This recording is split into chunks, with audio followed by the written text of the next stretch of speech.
नमस्कार दोस्तों, आप सभी के बीच में लेकर आया हूं आरआरबी कांस्टेबल में पूछा हुआ प्रश्न। प्रश्न हमारा क्या है कि यदि किसी त्रिभुज के कोण 1:2:3 के अनुपात में है तो सबसे छोटा कोण ज्ञात करना है। दोस्तों हमें कौन सा कोण ज्ञात करना है? सबसे छोटा कोण ज्ञात करना है। और जो कोण हमारा दिया है अनुपात में दिया है। फर्स्ट ऑफ ऑल आप सभी को मैं बता दूं कि त्रिभुज के तीनों कोणों का योगफल 180 डिग्री का होता है। और देखिए यहाँ पर सुंदर से कि 1:2:3 में दिया है और त्रिभुज के तीनों कोणों का योगफल कितना होता है? 180 डिग्री के होता है। कितना डिग्री का होता है? 180 डिग्री का होता है। जब भी कोण अनुपात में दे दे और छोटा बड़ा पूछे तो कुछ नहीं करना है। अनुपात में जो मान दिया रहता है उसे आप काउंटिंग कर लेंगे, उसे जोड़ लेंगे। तो यहाँ पर ज़रा गौर कीजिएगा, 3 2 5 5 1 6, इसे जोड़ने पर हमें कितना प्राप्त हुआ? 6 प्राप्त हुआ। 6 प्राप्त हुआ। अब इसे तुलना करा दीजिए, 6 कितना गुना है कोण के, जो हमारा अनुपात में मान दिया था उससे इसे तुलना करेंगे कोण से कितना गुना है जोड़ने के बाद में, तो मालूम चलेगा कि 30 गुना है। जब इसमें आप डिवाइड करेंगे 36 18 30 गुना है। अब सबसे छोटा पूछा है तो सबसे छोटा कोण हमारा ये पहला होगा ना, तो इसमें 30 से मल्टीप्लाई करा दीजिए, क्योंकि जितना गुना उतना से गुना, जितना गुना आपका एंगल होगा अनुपात में उतना आप कोण से गुना करिए। सबसे छोटा पूछा है तो सबसे छोटा 1 है, तो यहाँ से 1 में जब 30 से आप गुना कराएंगे तो हमारा 30 डिग्री आंसर होगा। तो इस प्रकार से हमारा ऑप्शन नंबर डी सही होगा। कितना होगा? डी सही होगा। और अगला प्रश्न क्या है? अनलॉक खोल कर दो। अगला प्रश्न क्या है देखिएगा ज़रा, मैं इसे मिटा देता हूँ। मिटाने के बाद में हम अगला प्रश्न कराऊँ। प्रश्न जो पूछा है वही देखिए, इसका आंसर क्या हुआ? डी हुआ। चलिए अब अगला प्रश्न को लिखकर समझा देते हैं, इसे हम मिटा देते हैं। पूछा हुआ था आरआरबी कांस्टेबल, जो 2017 में पूछा हुआ प्रश्न था ट्रायंगल से। चलिए अगला प्रश्न क्या कहता है कि 2 लगातार छूट, यहाँ पर ज़रा गौर कीजिएगा। दूसरा नंबर प्रश्न क्या है?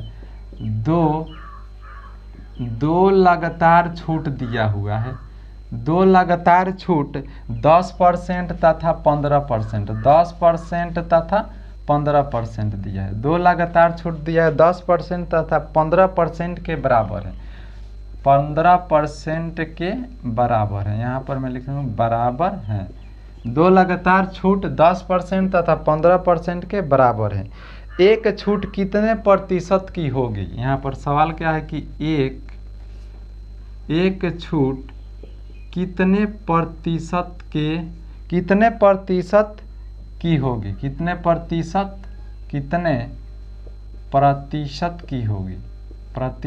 की होगी? यह प्रश्न पूछा हुआ है, होगी, यहाँ पर होगी। प्रश्न पूछा हुआ है दोस्तों आरआरबी बेंगलोर जयपुर, जो भी होता है आप स्टेट में पूछा हुआ प्रश्न है। देखिए 2 लगातार छूट दिया 10% तथा 15%, पूछा है कि एक छूट किसके बराबर होगी, कितने प्रतिशत के बराबर होगी। तो यहाँ पर कुछ नहीं करेंगे, एक जब भी 2 छूट दिया जाए तो वहाँ पर एक आप फार्मूला अप्लाई कीजिएगा। फार्मूला हमारा क्या है कि x प्लस में y माइनस में xy और बाटा में 100, यही फार्मूला आपको अप्लाई करना है जब 2 छूट दे तब। तो जिसमें हमारा 10% x का मान होगा और y 15% का मान होगा। x का मान 10%, y का मान 15% होगा। तो यहाँ पर रखिए मान, यहाँ पर होगा 10 प्लस में 15 माइनस में 10 गुने 15 और बाटा में कितना हो जाएगा? 100 हो जाएगा। कितना हो जाएगा? 100 हो जाएगा। अब यहाँ से आप काट सकते हैं कि नहीं? इससे कितने बार में? 10 बार में काट देंगे। और जब भाग देंगे तो कितने बार में कर सकता है? 1.5 हो जाएगा कि नहीं? 15/10 को आप लिख सकते हैं 1.5। अब देखिए जब इतना हो गया तो ये जोड़ लीजिए, 10 5 25 और माइनस में 1.5। अब घटा लीजिए, कितना हो जाएगा? 25 में से 15 गया, ये हो जाएगा 0, 2 में से गया 1.0, यानी इतना छूट के बराबर होगा, माने 1 के छूट के बराबर होगा। तो ये भी आपका प्रश्न पूछा हुआ था आरआरबी में, जो कांस्टेबल अलग कराते हैं। अब देखिए इतना करने के बाद में आपको जब भी दो छूट दे 10% 15%, यहाँ पर डिजिट चेंज भी कर सकता है, इस कोई दिक्कत वाली बात में, वहाँ पर आप यह सूत्र अप्लाई कर सकते हैं, कोई दिक्कत वाली बात नहीं है। x प्लस वाई माइनस में xy बाटा में 100, यह सूत्र आप अप्लाई कर सकते हैं। आई होप आप लोग समझे होंगे। फिर मिलते हैं हम अगली वीडियो में। Best of luck.